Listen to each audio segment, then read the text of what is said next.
So, just a couple of weeks ago, me and Kate were lucky enough to go to New Orleans for a couple of days, and it's my first time in the South in America, and I've always wanted to go to New Orleans. My last attempted trip there got somewhat sidetracked by the arrival of Hurricane Isaac, and so the conference I was supposed to go to got cancelled and I did not go. So we made up for it this time. What a fantastic city if you haven't been there already. There is fantastic music, there is really interesting and cool food. I got to eat a very cool Homer Simpson donut there as well, but there was much better Creole and Cajun food there to be had, and it was wonderful. But of course, New Orleans is a little bit famous for cocktails as well, so we managed to sample some of those. We went to Bourbon Street and some of the other salubrious and not so salubrious locations in the French Quarter there. Talking of which, I also got to fulfill a bit of a reminiscent of my youth part of this trip, because I went to the corner where Live and Let Die opening scene was filmed, and I don't know if you've seen it, but it's great. There's this CIA guy there saying, smoking a cigarette, and there's this slow dirge-like funeral going past on the street, and he turns to someone and says, whose funeral is it? And they say, yours, and kill him.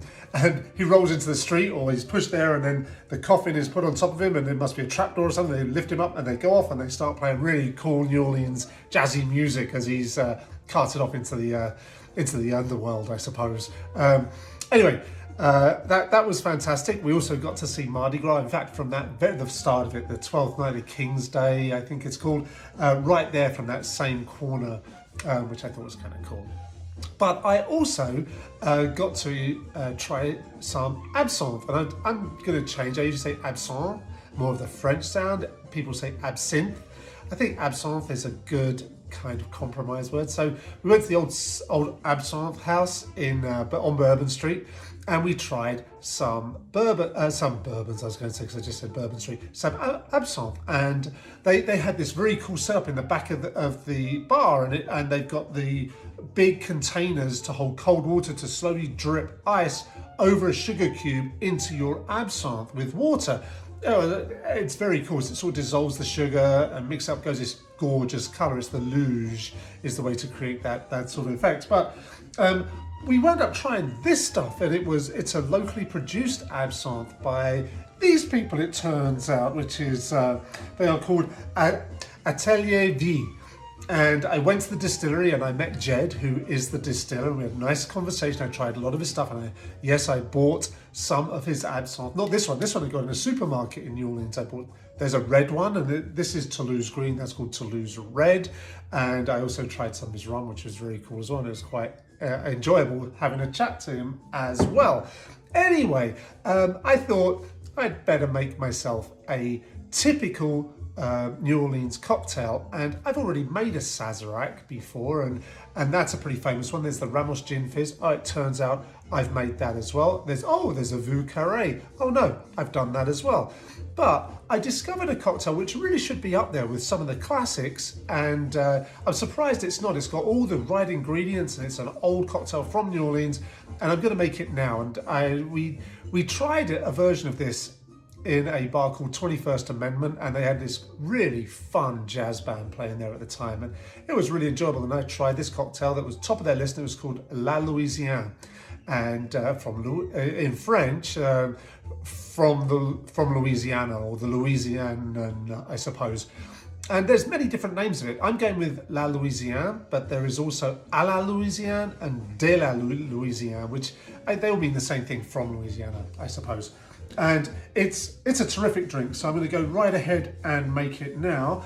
It calls for, here's the other tricky thing. There are many different variants. The original was an equal parts of the main ingredient, and I thought that was just a little bit too sweet. No, not a little bit too sweet, much too sweet.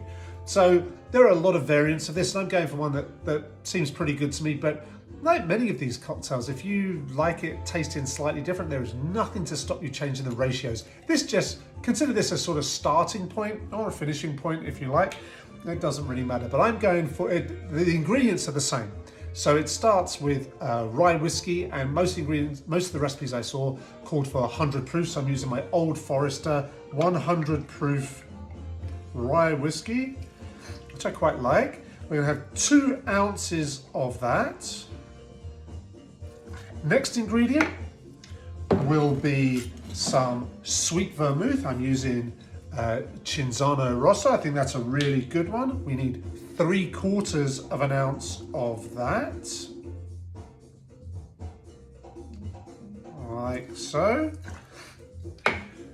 Next ingredient, and this is where we get a little bit of some herbal complexity, but also French. So, you know, this whole à la Louisiane, let's have some Bénédictine. I do like this stuff, you know, the herby complexity and the rest of it, but we don't want to overdo it. Don't want to make it too sweet here. So we're going to go for 1/4 of an ounce of that.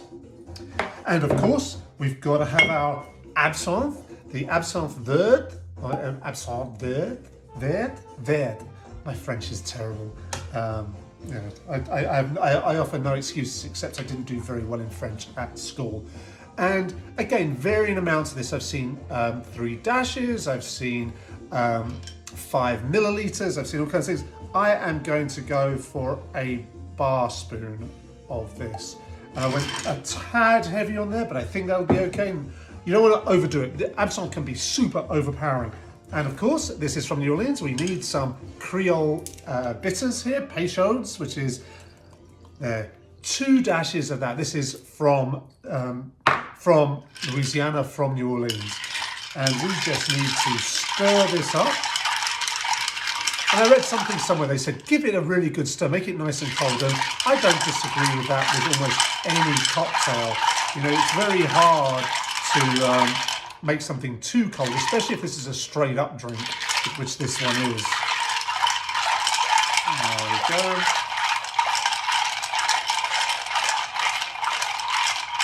Oh, yep. That mixing glass is feeling very well chilly now. We are going to strain it into a chilled coupe. And here's, I'm using one I haven't used before. It's a nice one that Kate got me for Christmas. Was it this year? Was it last year? Was it my birthday? I don't know, I've got a lot of glasses it turns out.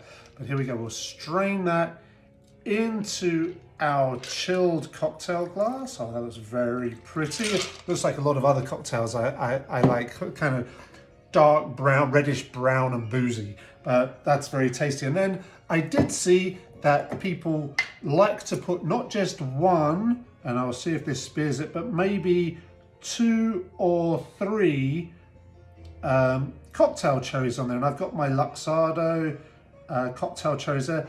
I'm feeling fancy today, so I think let's go for 3.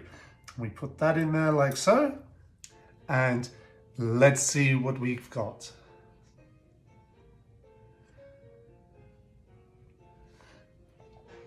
Ah, that's wonderful. Sant, how do you say cheers in French? I don't know. Cheers anyway.